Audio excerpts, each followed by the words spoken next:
एक किसान अपने गांव में अपने दुखों से दुखी था। किसी ने उससे कहा कि तुम अपने दुखों के समाधान के लिए बुद्ध की शरण में जाओ, जो कि कुछ दिनों के लिए आए हैं और यहाँ से कुछ दूर गांव में ठहरे हुए हैं।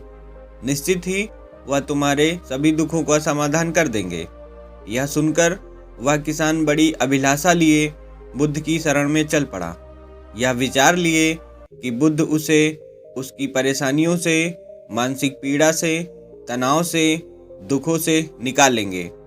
वह बुद्ध के पास पहुंचा। उसने बुद्ध से कहा कि हे बुद्ध, मैं किसान हूँ, मुझे खेती करना अच्छा लगता है, लेकिन कभी भी वर्षा पर्याप्त नहीं होती और मेरी फसल बर्बाद हो जाती है। पिछले साल मेरे पास खाने को कुछ नहीं था और इस साल भी बहुत अधिक वर्षा के कारण फसल को बहुत नुकसान पहुंचा। मेरे पास खाने को पर्याप्त भोजन नहीं। किसान ने कहा, मैं विवाहित हूँ, मेरी पत्नी मेरा ध्यान नहीं रखती, मैं उससे प्रेम करता हूँ, पर वो कई बार मुझे बहुत परेशान कर लेती है। घर में बहुत कलेश हो जाता है, जिससे मैं सोचने लगता हूँ कि ये मेरे जीवन में ना आई होती तो अच्छा होता। मेरे 2 बच्चे भी हैं। कई बार मेरे बच्चे भी मेरी अनादर और अवहेलना कर देते हैं, मेरी बातों का पालन नहीं करते। किसान अपने दुखी जीवन की तमाम ऐसी बातें लगातार बुद्ध को बताए जा रहा था। बुद्ध ध्यानपूर्वक उस किसान की समस्याएं सुनते रहे। जीवन की तमाम समस्याएं बताने के बाद जब कुछ मन हल्का हुआ तो वह चुप हो गया। अब उसके पास कुछ अन्य समस्याएं बतानी शेष नहीं थी, जो अब शांत बैठकर बुद्ध की ओर देख रहा था और समस्याओं का उपाय पाने के लिए बुद्ध के जवाब का इंतजार कर रहा था। किंतु बुद्ध मौन थे। किसान फिर बोला कि हे बुद्ध, मैं आपकी शरण में आया हूँ, कृपया मेरे जीवन की समस्याओं का समाधान करें। बुद्ध ने कहा, मैं तुम्हारी कोई सहायता नहीं कर सकता। किसान ने अचंभित होकर कहा, अरे ये क्या कह रहे हैं आप? सभी कहते हैं कि आप सभी के दुखों का समाधान निकालते हो, तो क्या आप मेरे दुख का निवारण नहीं करेंगे इसलिए कि मैं एक गरीब किसान हूँ? बुद्ध ने कहा, सभी के जीवन में कठिनाइयाँ आती हैं। जीवन में दुख परेशानियों का आना स्वाभाविक है। मनुष्य के जीवन में उसके कर्म अनुसार अक्सर परिस्थितियों में बदलाव आता है, जो सुख दुख, क्रोध, निराशा का कारण बनती है। नए रिश्ते बनना, पुराने रिश्तों का बिगड़ना, रिश्तों में मिठास, कड़वाहट, यह सब सामान्य है। यह जीवन का हिस्सा है और यह जीवन का चक्र है। वास्तविकता यह है कि हम सबके जीवन में 83 तरह की कठिनाइयां हैं। तुम और हम इन कठिनाइयों का समाधान नहीं कर सकते और कोई भी नहीं कर सकता। जीवन और जीवन में बने रिश्ते कोई स्थिर नहीं है। एक दिन रिश्तेदार भी छोड़ जाएंगे और जीवन भी खत्म हो जाएगा। लेकिन ये समस्याएं जस की तस बनी रहेंगी, आज तुम्हारी जिंदगी में तो कल किसी और की जिंदगी में। इस पर किसान संयम खोकर क्रोधित हो जाता है और ऊंचे स्वर में बुद्ध से बोलता है कि सब बोलते हैं कि आप महात्मा बुद्ध हो, सिद्ध पुरुष हो, आत्मज्ञानी हो। मैं यहाँ इस विश्वास से आया था कि आप मेरी सहायता करोगे। अगर आप मेरी समस्याओं का समाधान ही नहीं कर सकते तो मेरा यहाँ आना व्यर्थ हुआ। सभी लोग झूठ बोलते हैं कि आप समस्याओं का समाधान करते हैं। आपने मेरी एक भी समस्या का समाधान ना किया। आपसे भले तो वो महात्मा हैं जो मेरे घर 2 वर्ष पहले आए थे। उन्होंने मुझसे यज्ञ कराया, दान दक्षिणा करवाई और मेरे मन को अपार शांति मिली।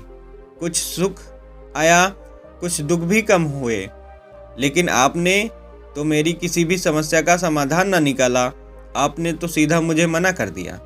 बुद्ध ने कहा, क्या तुम्हारे वो सब कराने से जीवन के सभी दुख समाप्त हो चुके हैं? इतना करने के बाद भी अब तुम इतने परेशान क्यों हो? अब तो पहले से भी ज़्यादा अधिक दुखों से घिर गए हो। तात्पर्य यह है, जीवन में दुख कभी समाप्त नहीं होते। किसान ने कहा, तो क्या मैं मान लूँ कि आप मेरी कोई मदद नहीं कर सकते? यदि आप इतनी छोटी छोटी बातों का समाधान नहीं कर सकते तो आपकी शिक्षाएं किस काम की? बुद्ध ने कहा, मैं तुम्हारी 83 समस्याओं का समाधान तो नहीं कर सकता, हाँ, पर मैं तुम्हारी 84वीं समस्या का समाधान जरूर कर सकता हूँ। किसान ने अचंभित होकर कहा, कि 84वीं समस्या? वह कौन सी समस्या है बुद्ध? बुद्ध ने कहा कि वह यह है कि तुम नहीं चाहते कि तुम्हारे जीवन में कोई समस्या हो। इसी समस्या के कारण ही तुम्हारी सारी समस्याओं का जन्म हुआ है। अगर तुम इस बात को स्वीकार कर लो कि जीवन में समस्याएं होती ही हैं, समस्याएं जीवन का हिस्सा है, तो तुम्हें जीवन की समस्याएं विचलित नहीं कर पाएंगी। तुम जीवन में आने वाली समस्याओं से इसलिए विचलित होते हो क्योंकि तुम्हें लगता है तुम दुनिया में सबसे ज़्यादा दुखी हो, जबकि सच यह है कि हर किसी को अपना ही दुख सबसे अधिक लगता है। लेकिन जिस दिन तुम यह समझना शुरू कर दोगे बाकी के लोगों के मुकाबले मेरा दुख तो बहुत कम है, उस दिन से कोई तुम्हें दुख प्रभावित नहीं कर सकेगा।